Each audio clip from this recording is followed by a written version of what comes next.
Hi, everyone. Judge Andrew Napolitano here for Judging Freedom. Today is Monday, April 22nd, 2024. Larry Johnson joins us now. Larry, a pleasure as always. Thank Thanks, you Judge. for your time. Who do you think got the best of this back and forth between Israel and Iran with respect to what Israel began when it destroyed the Iranian consulate in Damascus? Oh, I think Iran clearly came out on top. Some on other programs like Alexander Mercouris described it as Iran won on points. Um, so all of this has demonstrated that Iran has the capability to hit targets inside Israel, and that Israel does not have the ability to stop it. That's the bottom line. Does that not burst the myth, the self foisted myth of Israel that the whole world, or at least the region, must fear it? Yeah, same thing with heavyweight boxers. You know, the guy that he's the world champion, you can't touch him, and then he gets in the ring and gets punched in the face and goes down. Israel got punched in the face. They've been acting with impunity. I mean, think about this. They routinely, not occasionally, routinely carry out bombing strikes in Lebanon and in Syria. Those are sovereign countries, and Israel attacks them routinely. And nobody in the world says, "Hey, wait a second, this is a violation." Our international rules-based order would say that's a violation of international law. But it's Israel. Give them a break. Give them a pass. And they had been assassinating a number of IRGC commanders, and really the failed belief that if you kill enough of these people, it will clear up your security issue, make you safer. And it has done just the opposite. So once they hit that embassy annex and the consulate and killed the number of people that they did, Iran was intent on retaliating, and they did so in a very, very sophisticated way. It was not unsophisticated. And when the entire attack was over, despite Israel's claim, "Oh, they didn't put a glove on me," yeah, why is your left eye swollen? Mm. It's that kind of thing. Didn't well, first of all, hasn't Israel assassinated Iranian civilians, Yes, scientists yes. in Iran? Well, that's our belief. You always start with the cui bono, who benefits. The assassination of these Iranian nuclear physicists, people associated with the nuclear energy program in Iran, started back in 2010. And there are at least in a period of 2 years, about four or five. So it's generally assumed that Israel, and in fact, some in off moments, Israelis have taken credit for it. So again, Israel, I call it the Munich 72 myth, because in the aftermath of the terrorist attack on Israeli athletes in Munich in 72, Israel's mounted this campaign that they're going to go out and assassinate all those people responsible. Well, that whole operation was a bit of a failure. They killed innocent people, and they didn't kill everybody who was involved. And here we are, 52 years later. Doesn't mean that Israel's more safe, more secure because of those kinds of actions. So this eye for an eye retribution model that they've had lived by has turned out to be so counterproductive. What's your take on this? Is just a little bit off, and then we'll get back to this. Trump's assassination of General Soleimani. Yeah, he was sort of strong armed into it by the intelligence community and Department of Defense. A good friend of mine was involved in those discussions because Trump initially wasn't keen to do it, but he got enough pressure that he caved to the pressure. And again, okay, we kill Soleimani. Has that stopped the fighting? That's for what now? 5 years later, 6 years later. Did that stop the fighting? Did that make the Islamic extremists go away? Did that? And here's the real irony: General Soleimani was helping the government of Syria with Iranian militia fight radical Islamists associated with ISIS, because the ISIS fighters are Sunnis, Salafists, and they were attacking and killing Shia Muslims. So Soleimani was involved with killing what we thought or we claim is a very enemy that we're trying to fight. I mean, you see how ludicrous this is. And so now we kill Soleimani, and we accomplished what? Make us feel good. Oh, yeah, we showed him. Well, what we accomplished is aggravating the Arab world against us even more, continuing to poke a hornet's nest, as we've been doing for, I guess, going back to the overthrow of Mossadegh in Iran. Yeah, if nothing else, it engenders sympathy for the Persians, the Iranian Persians, because normally there's a bit of a gulf between the Arabs in the region and the Persians in Iran. And yet now that they see Iran, if you will, standing up to the United States, standing up to Israel, punching back at Israel, it's actually creating a foundation of support for Iran that I don't think they previously enjoyed.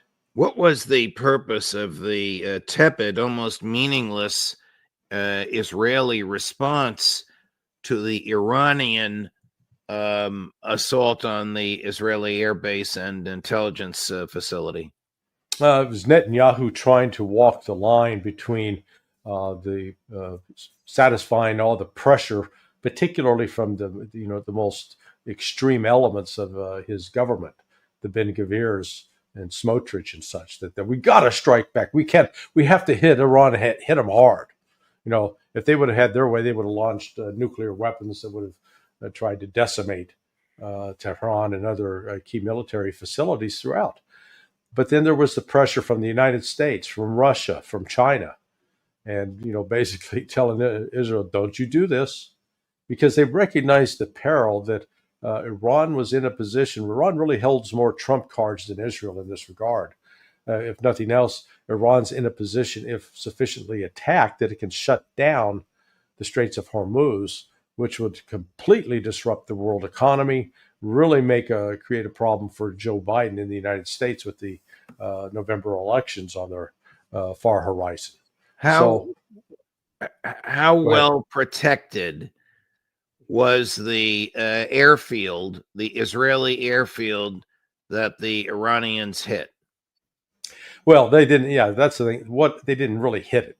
What they sent were reported quadcopter drones. Those, the little drones about the size of an 8x8 brownie pan with the rotors on all four corners, and those were shot down. It's almost like it was staged, because it did not. Well, one of the ways we knew pretty quickly, within a couple of hours, that they didn't hit anything of substance is the Iranians were live streaming video from that airfield that was supposedly struck.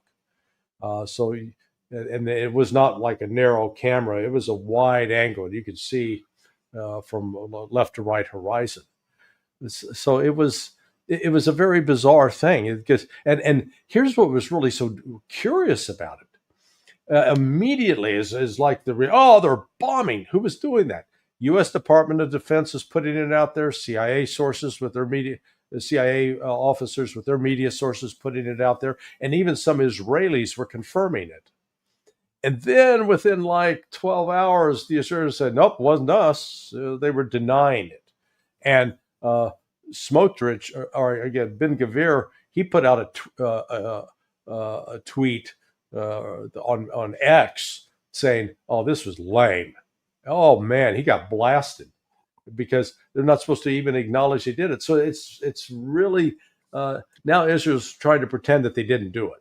Okay. Wasn't us. The Iranian attack on Israel, the one that was preceded by 300 drones that Rishi Sunak and David Cameron made fools of themselves, pretending they knew what was happening. Right. Not that attack hit an Israeli base that was exceptionally well protected? Oh yeah. The Iranian ballistic missiles penetrated the air defense system around I think was it Nevatim is the base in the Negev Desert, which is in southern Israel. And I know that I've read an analysis, an extensive analysis that Ted Postal has done, and maybe Ray talked about it earlier on the program, but it is very comprehensive and lays out, the kind of damage that was done and the kind of missile technology that was used and the kind of failures that Israel had. This is the game changer. That prior to April 14th, Iran had never dared to launch any kind of a direct attack on Israel. There was always the claim that they were funding Hamas or Hezbollah to carry out those attacks, but I had maintained that Hamas and Hezbollah didn't need any foreign encouragement to carry out attacks against Israel. So what Iran did in this case was they, with that combination of drone, cruise missile, and ballistic missiles, they found a way to both saturate the Israeli air defense system, denude it, if you will, of their missiles, and then create a situation where they could actually penetrate and hit certain targets. But it was not intended to create massive destruction or to incapacitate the Israeli military. It was just to say, okay, if this is the path you want to follow, we can strike back, and we will strike back. What has our friend and colleague Pepe Escobar reported the Israelis contemplated or attempted to do to retaliate against Iran for Iran penetrating the Israeli defenses? Pepe reported a couple of days ago that he had a source in Asia that claimed the Israelis had launched an F-35 carrying a nuclear bomb that was designed to go off in the upper atmosphere and create what's called an electric magnetic pulse, an EMP, which was in theory designed to fry electrical systems and shut down electrical grids. But that this plane was shot down by the Russians, and the Pepe's source was saying, as the plane exited Georgia or Jordan. So you look at Jordan. Jordan's abutted sort of on the northeast part by Syria, and on the eastern part by Iraq. So it was either exiting into Syria or exiting into Iraq. We don't know, but that it was shot down. Well, I sent Pepe notes on this that I had some problems with that, because one, that means that plane was the Russians were going to be operating in airspace that's east of the Euphrates River, which has been sort of a unofficial demarcation between U.S. and Russian forces, air forces in Syria, going back to September of 2015. I know for a fact through a friend of mine who served there that in Al Udeid Air Force Base at the Combined Air Operations Center, where AFCENT, throw out all the acronyms, Air Force Central Command is based, that on a daily basis, the general that's in charge of that facility is on the phone with a Russian counterpart saying, okay, we're flying from here to there, and we're going to be conducting this mission. So they wanted to make sure that we didn't have Russians and Americans shooting at each other. So for this to have taken place would have implied that, A, the Russians were able to suddenly get intelligence, track this plane taking off, knowing that it had a nuclear device on board, and then shoot it down in territory that was really controlled by the United States. But more importantly than that, let's say, assuming that happened, that means there's a live nuke somewhere on the ground in Syria or Iraq. Well, there'll be a race to recover that if it's there. But I've checked with one of my friends involved with the intelligence, and he just laughed because he's there would be some indication that that was spinning up to go down. But Pepe, he's not. He's reporting what he was told, and then he went out and got a second source who confirmed it. It doesn't mean that Pepe's wrong. He's just got bad sources. That could be it. And I know he's continuing. Huh? I'll let you tell him that. But I did. Yeah, I Yeah, I understand did. exactly what you're saying. What about this report this morning? We're transitioning now to Ukraine, that there are 1,000 French troops are in Odessa. Yeah, you've got, as you pointed out, Doug McGregor's hearing it from a variety of his sources. And there is a video out from this military analyst. I think he's Belarusian, named Dima, which purports to show French troops unloading in Odessa. Now, I have had a couple of people on my blog at Sonar 21 point out that when you look at the license plates, they actually don't seem to have, it's not the kind of license plate you'd normally see on a French vehicle, and very well could be French legionnaires, the Foreign Legion, which would be a little different than members of the French military per se. But what we know for a fact is that Macron, the French president, has been vowing to do this, and you've had members of the French military saying that they were going to do it, and that's going back 2-3 months. So that it's happened shouldn't be a surprise if that is confirmed. Do you expect things to get worse for Ukraine now that it may have this false sense of security that the House of Representatives passed the Senate legislation, which theoretically sends $61 billion? We know that $40 billion of it is not even going to leave the country. The whole thing's a mess. But anyway, do you think that this will affect things on the battlefield? This vote absolutely. In the House of Representatives? Absolutely not. Doesn't change a thing. It's part of this grift, this enormous corruption that unites the United States with the Ukrainian effort. Because you've really got to ask, why are we in the United States so obsessed with Ukraine? It's not like there are a bunch of, Thomas Jeffersons and John Adams running around, pleading for freedom and democracy and liberty and justice. It's become a brutal, thuggish regime that locks up political opponents, that engages in political oppression of the primary religious organization in the country, the Eastern Orthodox Christian Church. It attacks journalists. It prohibits opposition political members, and even their own legislature has ceased to function. And best of all, Zelensky, whose term expires next month, is insisting, hey, I ain't leaving. I like the job. I make pretty good money here. So with all of that, it does not change the reality on the ground that Ukraine doesn't have air power. Their air defense system continues to erode. The Russians continue to take apart now their electric infrastructure, which means factories can't operate, and then they're not going to be able to even heat their homes. And on top of this, they're still, they've lowered the recruiting age to 25, but in the process, they've further infuriated the people of Ukraine. And those guys are in that 25 to 27 year age range. They're bugging out. They're at the borders trying to figure out, how to become professional swimmers and get across the river.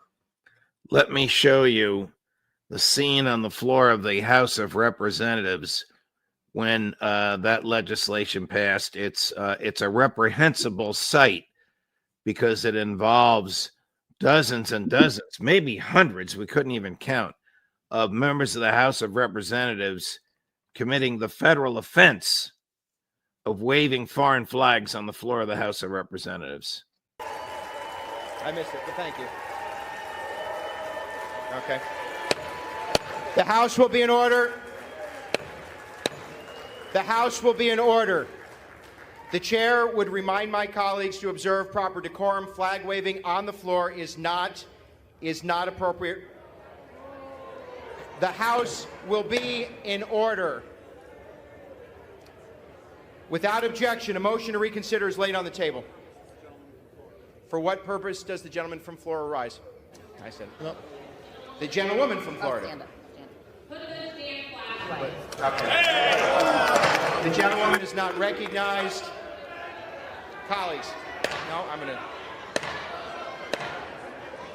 The House will be in order. That was Congresswoman Luna, who voted against the giveaway of $61 billion, chastising the other members of the House for childishly waving Ukrainian flags. And after she did that, the speaker unrecognized her, since the speaker, who's not the Speaker of the House, he's just presiding at the moment, obviously was in favor of the outcome. It was just a reprehensible vote, Larry. I was down in the dumps all weekend between that vote and the vote to extend Section 702 and the spying powers on American citizens. It just turns my stomach when Congress does things like this. Well, America once was a great country, and we've now descended into the status of banana republic, when our cities are ravaged by a fentanyl scourge that's killing over 100,000 Americans every year, and the number's growing. It's not shrinking. When you have children that in cities like Baltimore, they get into high school and only 4% of them can read and do math at grade level, where they're basically uneducated and ignorant because the school system has failed. When you have our American streets filled with homeless, when you have crime rates that exceed, like in Chicago, you got more people dying there than died in Iraq when you compare the years over time, and they're waving these damn Ukrainian flags. One thing if you're waving an American flag saying, hey, we want to make sure that America is safe, that America is prosperous, that America is secure. But no, this is a grift. We're going to send how much money we can send overseas and how much money we can fill the pockets of the American defense industry with. And it's a sickening, disgusting spectacle. How much longer can the Ukraine war last, no matter what kind of dollars the American Congress borrows and wastes?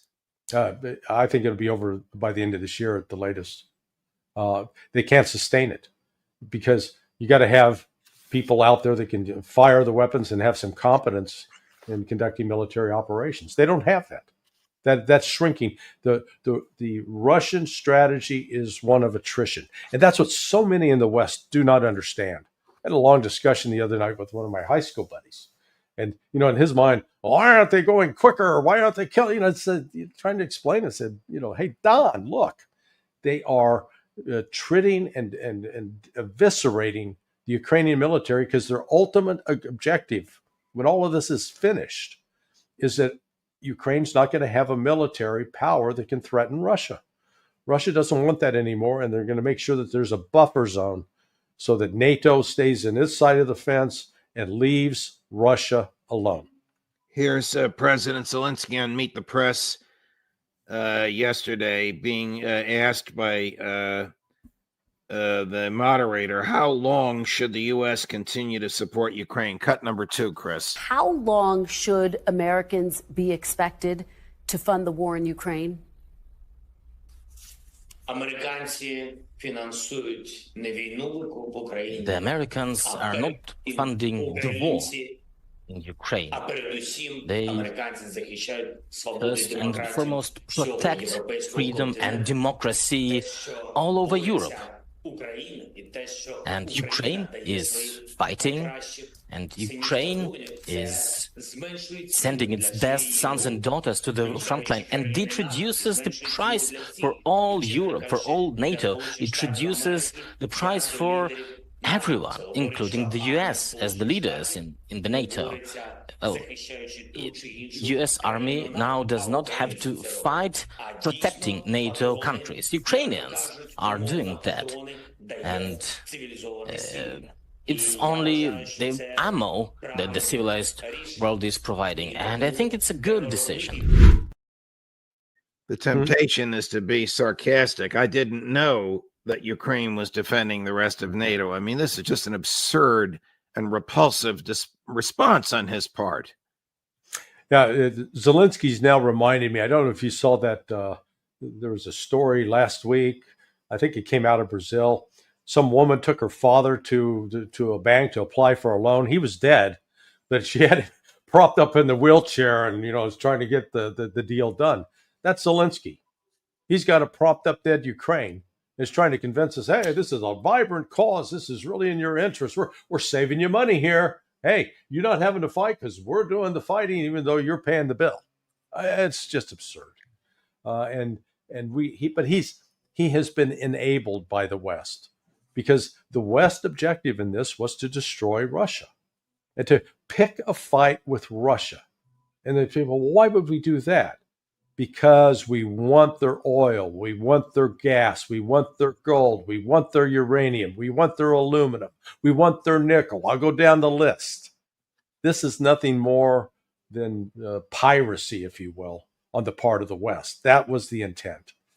And they ran into a bit of a buzzsaw. The Russians were unwilling to cooperate.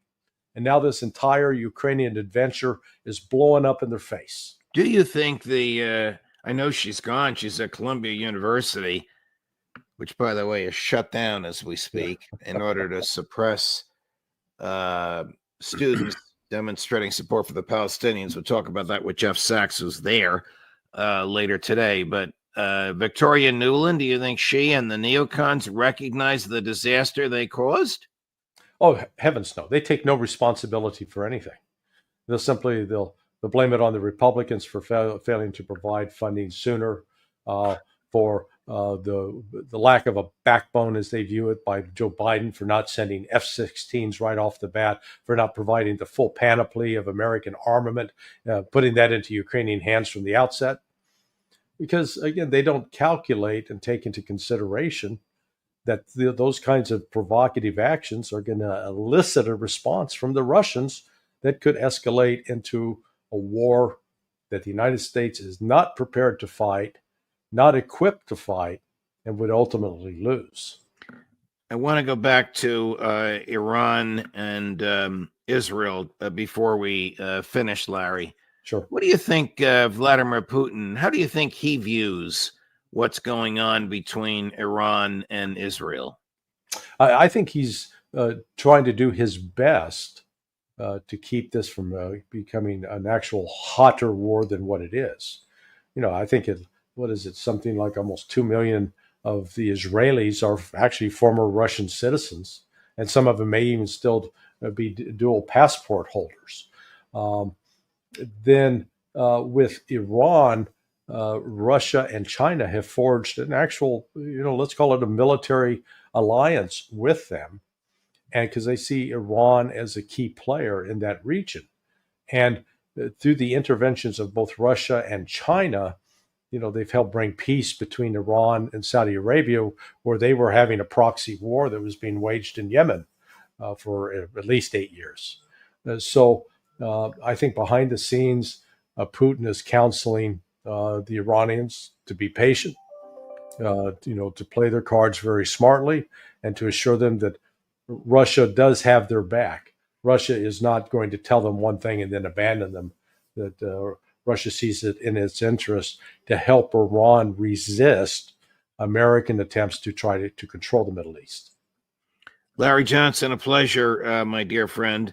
I know you have another commitment at the end of this week. We'll miss you at the round table, but Godspeed there, and we'll talk soon. Okay, thanks. All the best.